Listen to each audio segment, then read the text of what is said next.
Hadirin jemaah Jumat yang dimuliakan Allah Subhanahu wa taala, marilah senantiasa kita tingkatkan iman dan takwa kita kepada Allah, meyakini bahwasanya tidak ada keberuntungan yang lebih besar melebihi jika kita taat kepada Allah, dan tidak ada kerugian yang lebih besar melebihi jika kita bermaksiat kepada Allah. Hadirin makan Allah Subhanahu wa taala, kita ini adalah hamba-Nya Allah, umatnya Nabi Muhammad sallallahu alaihi wasallam.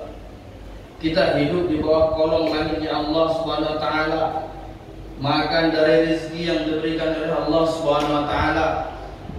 Maka sangat-sangat pantaslah kita untuk senantiasa taat kepada Allah Subhanahu wa taala. Hadir bukan Allah Subhanahu wa taala sebagai bukti tanda syukur kita kepada Allah Subhanahu wa taala atas segala nikmat yang Dia limpahkan, yaitu dengan kita senantiasa taat kepada Allah, beribadah kepada Allah, tidak melakukan kemaksiatan walau sekecil apapun. Pada hakikatnya orang yang melakukan maksiat, yang bermaksiat kepada Allah adalah orang-orang yang sangat tidak bersyukur, tidak berterima kasih kepada Allah Subhanahu wa taala. Hadir bukan Allah Subhanahu wa taala, hadirnya kita di dunia ini Allah sertakan dengan berbagai macam masalah. Karena memang dunia ini tempatnya masalah. Jika kita tidak mau terkena masalah, bukan dunialah tempatnya. Suatu hari umatnya Nabi Musa mengatakan, "Wahai Nabi Musa, engkau akan bermunajat kepada Allah, maka sampaikan kepada Allah, mohonkan kepada Allah agar aku tidak lagi merasa sakit, tidak lagi merasa susah." Maka didoakan Allah SWT, Nabi Musa pun bermunajat kepada Allah di Gunung Tursina. Maka sekembalinya dari munajat di Gunung Tursina, Nabi Musa hendak menemui umatnya yang meminta doa tersebut. Maka teman-temannya, saudara-saudaranya mengatakan, "Di mana fulan bin fulan?" Maka saudaranya mengatakan, "Dia telah meninggal."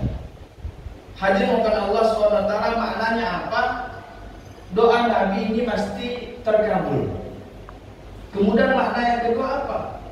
Bahwasanya dunia ini memang tempatnya sakit, tempatnya masalah. Kalau tidak mau ada masalah, maka bukan dunia lah tempatnya.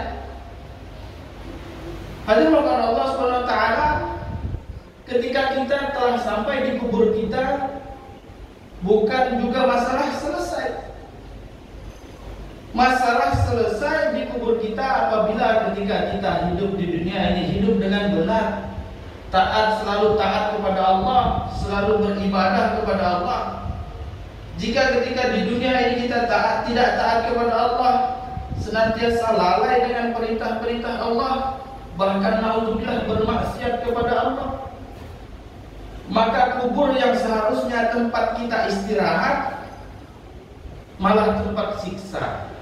Maka diwakilkan Allah Subhanahu wa taala diceritakan dalam sebuah hadis, ketika seorang jenazah masuk ke kuburnya, maka ada dua keadaan manusia. Kalau senantiasa jenazah yang masuk ke kuburnya ini selalu taat kepada Allah ketika di dunia, maka kubur mengatakan, "Wahai fulan, engkaulah yang selama ini aku tunggu-tunggu. Tidak ada yang lebih kucintai di muka bumi kecuali engkau." Maka kubur pun meluas, seluas mata memandang. Sebaliknya apabila jenazah yang datang ke kubur ini adalah orang yang tidak taat kepada Allah, yang senantiasa lalai dari perintah Allah, orang yang selalu bermaksiat kepada Allah, naudzubillah min dzalik, maka kubur akan mengatakan kepada wahai fulan, tidak ada manusia di atas muka bumi ini yang aku benci melebihi engkau. Maka kubur pun menyempit sehingga tulang rusuknya bersilangan. Hadirin Allah Subhanahu wa taala, ini diceritakan dalam sebuah hadis.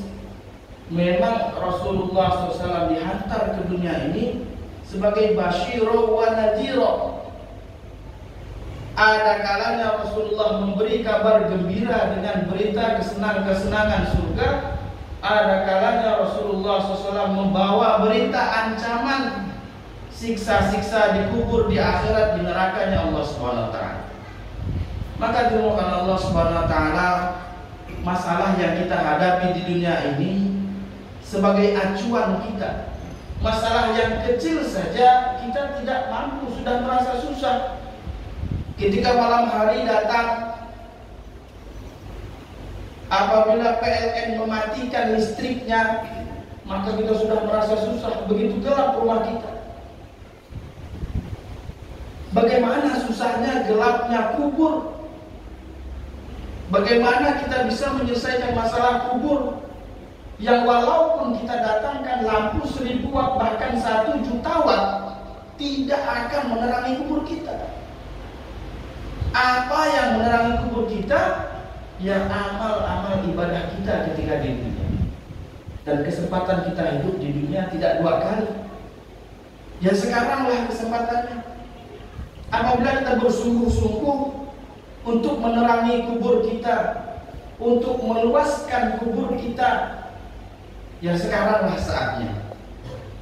Maka kita mohon ampun kepada Allah Subhanahu wa taala atas dosa-dosa yang telah lalu, yang telah pernah kita perbuat. Dan kita mohon kepada Allah, sisa-sisa umur yang Allah berikan ini Allah gunakan kita untuk ketaatan kepada-Nya. Inilah masalah sebetulnya kita di dunia dan dosa-dosa kita. Kita merasa kemiskinan suatu masalah. Kebanyakan orang merasakan jika tidak memiliki harta dia akan merasa susah. Tapi ini masalah bukan dari segi agama. Buktinya para sahabat banyak juga yang miskin. Bahkan diceritakan ketika perang Khandaq, para sahabat menggali parit untuk menjadikan benteng pertahanan. Di antara sahabat saking laparnya, saking tidak ada perkara yang untuk dimakan, perutnya diikat batu. Maka dia melapor kepada baginda Rasulullah SAW, wahai Rasulullah, kami sudah tidak makan beberapa hari sehingga kami mengikatkan batu di perut kami. Maka dia menunjukkan perutnya kepada baginda Rasulullah SAW. Rasulullah pun membukakan bajunya. Ternyata baginda Rasulullah SAW ada 2 batu di perutnya. Sesusah-susahnya umat Rasulullah, ya termasuk kita, masih lebih susah baginda Rasulullah SAW. Tapi baginda Rasulullah SAW tidak merasakan itu suatu masalah. Kemiskinan, kelaparan bukan suatu masalah. Karena ketika kita mati, miskin ini tidak menjadi masalah, tidak menjadi pertanyaan di kubur kita. Tidak ada seorang pun yang disiksa dengan kemiskinannya. Hakikatnya masalah kita adalah dosa-dosa kita. Dosa-dosa ini akan menyebabkan kesusahan kita ketika hidup di dunia, apalagi ketika kita telah sampai di akhirat. Hadirin mohon Allah Subhanahu wa taala sebagai perumpamaan, jika kita tinggal di suatu desa dan kita memiliki masalah dengan kepala desa, maka kita tidak akan tenang tinggal di desa tersebut sehingga kita pindah ke desa lain. Jika kita memiliki masalah dengan kepala camat, maka kita tidak akan merasa tenang hidup di kecamatan tersebut sehingga kita pindah ke kecamatan lain. Jika kita punya masalah dengan wali kota, maka kita tidak tenang hidup di kota tersebut. Kita masalah dengan presiden, maka kita tidak tenang hidup di negara tersebut. Kita ini berada di buminya Allah, di bawah kolong langit Allah. Apabila kita punya masalah dengan Allah, pasti dan pasti kita tidak akan tenang hidup di dunia ini.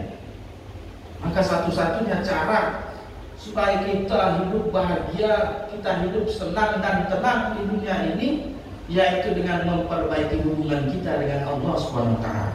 Bagaimana memperbaiki hubungan dengan Allah SWT? Dengan ketakwaan kita. Bagaimana kita meningkatkan ketakwaan kita? Dengan mentaati perintah-perintah Allah SWT, senantiasa beribadah kepada Allah SWT, senantiasa meninggalkan kemaksiatan-kemaksiatan. Hadirin bukan Allah SWT, walaupun banyak masalah yang terjadi dalam kehidupan kita, apabila kita ada takwa kepada Allah, takut kepada Allah, senantiasa tawajuh, fokus kepada Allah SWT, maka semua masalah yang kita hadapi akan ringan saja. Tapi sebaliknya, walaupun semua fasilitas telah terpenuhi, harta banyak, pangkat dan jabatan tinggi, keluarga yang harmonis, tapi kita tidak taat kepada Allah, maka ini akan menjadikan kesusahan bagi kita ketika hidup di dunia. Hadirin bukan Allah SWT, bekal sebaik-baik bekal adalah takwa. Wa tazawwadu fa inna khairaz zadi taqwa. Takwa ini bekal kita dalam setiap keadaan. Kita mau memulai bisnis, harus dimulai dengan takwa. Jika tidak dimulai dengan takwa, maka bisnisnya tidak akan benar. Semata-mata hanya mencari keuntungan bagaimanapun caranya. Ini kalau kita bisnis dengan landasan bukan ketakwaan. Untuk memulai hidup baru dengan menikahi seorang wanita, jika tidak dimulai dengan ketakwaan, maka belum menikah sudah dengan maksiat, berkenalan dengan wanita tanpa dengan syariat yang benar, tanpa yang sesuai dengan diajarkan Rasulullah. Maka apapun perkara di dunia ini yang kita mulai tidak dengan takwa, hasilnya tidak akan baik. Sebaliknya, apabila segala sesuatu dalam kehidupan kita mulai dengan takwa, maka akan jadi baik. Bahkan perkara ini bisa mengantarkan kita kepada surga Allah SWT. Maka dilakukan Allah SWT, senantiasa kita tingkatkan takwa kita dengan beribadah kepada Allah SWT.